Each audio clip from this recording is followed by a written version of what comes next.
we've talked about like people who sabotage a meeting by being off topic or bringing something emotional in, but have you ever been in a meeting where you've been the facilitator, but somebody else starts to do the job of facilitator?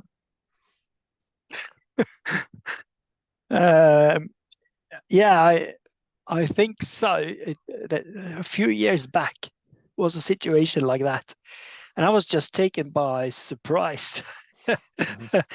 Mhm. And this person who, and I don't know why, maybe he had misunderstood or he was just very eager, started to just facilitate and go off with the group and say, okay, let's do this and this and this.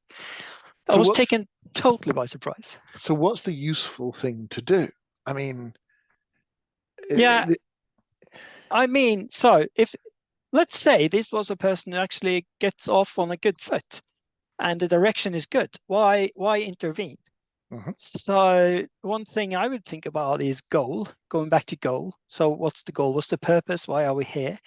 And I mean, if it's off in a very, very different direction, I would think of intervening. But I mean, if there's kind of a natural facilitator in the group.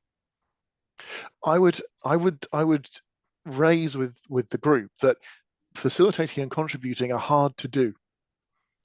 In my experience, often it's someone in positional authority who steps into that positional role, and it can make it hard for them to step back into the content of that group discussion.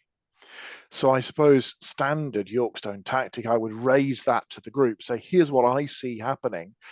If you're okay with this as a group, that's okay. But there's a change to the dynamic here, and let the group take agency in how they deal with that. I think it could be a risk as well, just to let somebody carry on. But I mean, Mm.